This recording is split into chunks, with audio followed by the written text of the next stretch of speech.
What I really rail against is the kind of the disingenuous behavior of so-called, real conservatives that pretend to be fighting for you, but are really just fighting for your attention, right? They're fighting they want to make themselves seem sensational and provocative because they want to get your attention. And so people call these sort of politicians or these newscasters, quote unquote, fighters. They're not fighters. They're just fighting for your attention. Texas Congressman Dan Crenshaw, he served his country as a Navy SEAL, and he's already served 2 terms in Congress. Now, he's trying to get both parties to stop the overly aggressive talk, the bickering, and the downright anger, and he wants to get down to business. Congressman Crenshaw, welcome to Centerpoint. Good to have you. Hey, great to be with you. You're in dangerous territory because you want people to get together. It's an unappealing prospect, it seems, in this day and age. Sure. Look, I mean, a lot of Americans are clamoring for it. And look, I don't want people to say kumbaya and give up on their principles. I mean, the entire point of politics is peaceful disagreement. That literally is the point. The human race used to war each other with different tribes and different groups. They wanted something, they would just take it. And over time, we became civilized, and politics sort of replaced that kind of violent, coercive sort of human relationship. So it's not like you're supposed to just roll over. I don't think conservatives should just roll over. I think we should stand for what we stand for. So no, I'm not calling for people to just give up on their principles and sing kumbaya. But be smart about how you try to persuade others. What I really rail against is the kind of the disingenuous behavior of so-called, real conservatives that pretend to be fighting for you, but are really just fighting for your attention, right? They're fighting they want to make themselves seem sensational and provocative because they want to get your attention. Mm-hmm. And so people call these sort of politicians or these newscasters, quote unquote, fighters.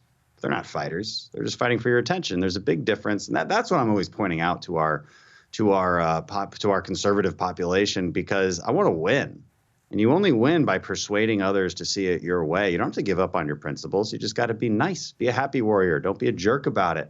So that's the sense of civility is I think what Americans are looking for more. Yeah. What in your opinion caused the decay of the middle, of the centrists? In both parties, the compromisers, the negotiators? I can go real political science on you. There's some good research that shows it was decades ago when voting in committees became public. It actually used to be behind closed doors. You would take votes in committee and then it would go to the floor, which was then public. And so there's pros and cons to that. You could argue, and this is obviously how they argued for changing it, that there should be transparency in all methods of voting. But, there's cons to that, too. It means there's no deals being struck anymore because now members are too afraid of being lambasted by an activist base that will come after you for everything. Mm-hmm. So that's a part of it. And that happened over the course of decades. Opinion journalism is a part of it. We don't have a lot of news anymore. We have political entertainment on both sides. It's just political entertainment. And so, there's obviously narratives being strung there. There's lies by omission. There's a lot of context removed because it's political entertainment. And your average citizen maybe doesn't know the difference. So that's a part of it. Social media is probably the biggest part of it. Sure. I'm not sure it's been a net gain for humanity. It's a different way of communicating that, frankly, human beings are still getting used to. And it's easy for false narratives to spread quickly on social media. It's easy for more fringy aspects of politics to gain a big footing and make it seem like they're bigger than they are. And it's easier for them to find each other. And so there's, Twitter. It's like Dave Chappelle said, Twitter is not real life. And look, I've learned that over and over again, too. If you just turn it off, you know what? Most people aren't even paying attention. And so you've seen people really, I think, remove their sense of humanity on social media too. It's like when somebody cuts you off in traffic, you yell some pretty obscene things to them, but you wouldn't say that to their face. And social media just allows you that sort of detachment in interaction, and allows you to dehumanize people. And unfortunately, it allows people's worst demons to come out. And so you see normal people sort of removing themselves from the political conversation oftentimes. because they're just like exhausted by it. And then you see the real hardcore activists fill that void. Right. And social media's created that space. And the hardcore activists are rewarded, even worse. To your point about your first point in this subject matter, the committee chairman, it seems to me, correct me if I'm wrong, that committee chairmen, when things were done behind closed doors, were able to use their weight, their gravitas to pull the troops into line, to herd the cats, so to speak. Is that role of committee chairman no longer there in the present atmosphere? It is, it depends on the party, because I think Democrats operate differently than Republicans on this. But it is also true that the Congress in general has become far more centralized. I think everybody sees this. When everyone is reporting on some big bill that's going to get passed, it's always leadership from the Senate and the House that's actually negotiating it. Members don't really feel like they're involved. And, that's a problem. I mean, it's good for efficiency, I suppose, in many ways. And it's not to say that those meetings shouldn't happen, but especially with Democrats in charge, members in general, Democrats and Republicans have felt very detached from the process. It's been apparent to me that Democrat chairmen under Pelosi really don't have a ton of say over what they want to push and what they want to prioritize. That comes from the Speaker's office. I don't think Republicans will run it the same way if we retake the House, and I think we will. I think there will be more power given to chairmen. We also elect our chairman differently. It's more of a merit-based process. It's an election. Democrats pretty much just give it to their senior people. You're there long enough and you get to become a chairman, and they don't have term limits either. Republicans have term limits on chairmanship, so where there's more turnover. These are just rules that we make internally. You can change them as you wish as a party. And I just think ours are better. So I think you might see some improvement in that. I see. Should Republicans win control of the House, I've read that you would like very much to be chairman of the Committee on Homeland Security. What would you like to change in the Homeland Security Department?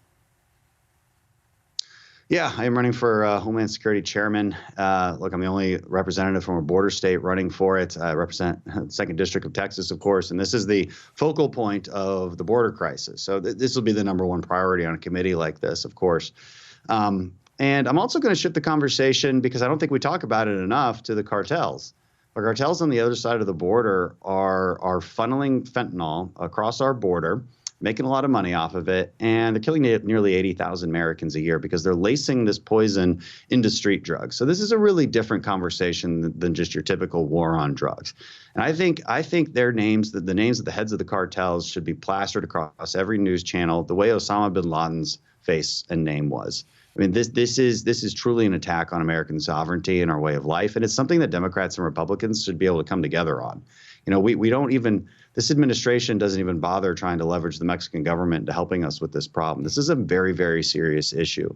Parents are terrified of Halloween coming up because of rainbow fentanyl pills and candy-like fentanyl pills being distributed throughout the U.S. Parents shouldn't have to worry about this stuff. They just shouldn't have to. So, we need to accept that we're on a war footing with the cartels and this fentanyl crisis. It's a huge deal. So that'll be a really big priority. And there's more wonky things too. I think there's a restructuring the Department of Homeland Security. It's kind of a mess, 17 agencies under one secretary. A lot of people think this doesn't make sense. I think we want to do some better management and better accounting and oversight of the department in general. Just ask some difficult questions and come together on finding solutions. Most of this stuff, there's no reason it would be partisan. It's just problem solving, and I think we can do a lot of that on the committee. Congressman, time for one more question. You said, or used somebody else's quote, that Twitter is not real life. You have lived real life through your experiences in Helmand province in Afghanistan, where an IED took out your eye. I listened to the entire Jordan Peterson podcast that you did with him, and you went into great detail about the recovery from that. And I wonder how much that's shaped your political career and your priorities in life. You described at one point there was question whether you would lose sight in both eyes, and after surgeries you were forced to lie on your stomach, immovable, for 6 straight weeks. How did you deal with that, and how did it affect your life afterwards? Yeah, I've actually done that twice because it happened again about a year and a half ago. My retina detached on my good eye. was a far worse situation, frankly, than even the first explosion. And so, that scar tissue had built up since 2012 and detached my retina again. So I've done it twice. I've gotten pretty used to it.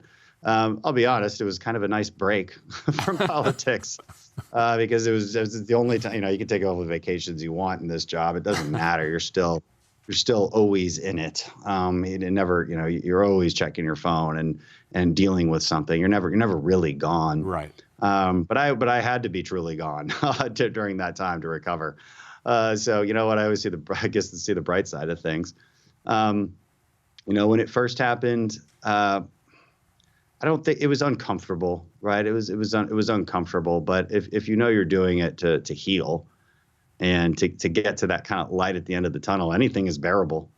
Yeah, if you'll go blind if you don't do it, then you're going to do it. You're going to have a good attitude about it, and you're just going to listen to a lot of audiobooks. That's basically what I did all day long.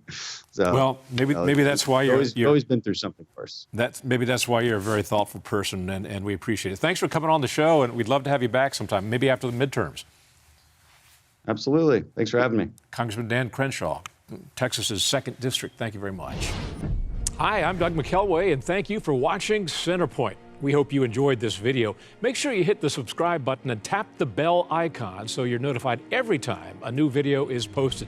Leave a comment below and keep the conversation going by sharing this video with a friend who needs to see it. Thanks for watching. We'll see you back here tomorrow.